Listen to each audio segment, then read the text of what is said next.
A recent survey conducted by the International Labour Organization (ILO) and its partners has revealed that 23% of people in employment worldwide have experienced violence and harassment at work, whether physical, psychological, or sexual. Now, the maiden survey of its kind, published on Monday, found that only half of the victims worldwide had disclosed their experiences to someone else, and often only after they had suffered more than one form of violence or harassment. And let's have more details of that in this report by Yahya Jammeh. Violence and harassment at work are difficult to measure.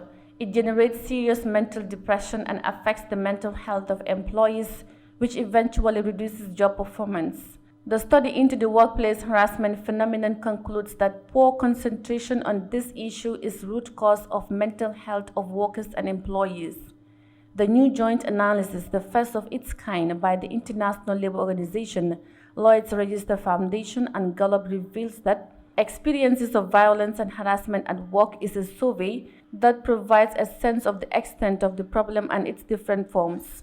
The survey also looks at the factors that may prevent people from talking about their experiences, including shame, guilt, or a lack of trust in institutions, or because such unacceptable behaviors are seen as normal. More than 3 out of 5 victims said they had experienced violence and harassment at work multiple times, and for the majority, the most recent incident took place within the last 5 years. The report found that only half of victims worldwide had disclosed their experience to someone else, and often only after they had suffered more than one form of violence and harassment.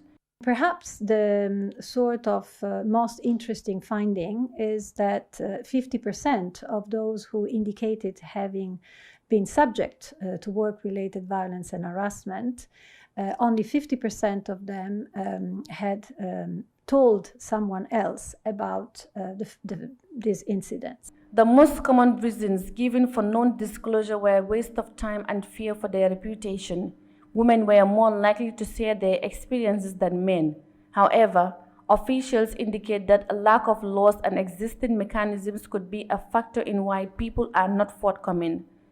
It also points to the fact that in workplaces and in broader society, the existing mechanisms in order to prevent and provide remedial action are not effective, are not adequate enough.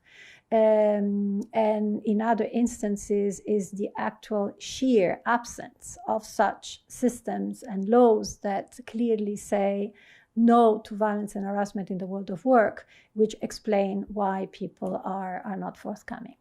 Globally, 17.9% of employed men and women said they had experienced psychological violence and harassment in their working life, and 8.5% had forced physical violence and harassment, with more men than women experiencing this. The groups most likely to be affected by different types of violence and harassment include youth, migrant workers, and wage and salaried women and men. Young women were twice as likely as young men to have faced sexual violence and harassment, and migrant women were almost twice as likely as non-migrant women to report sexual violence and harassment.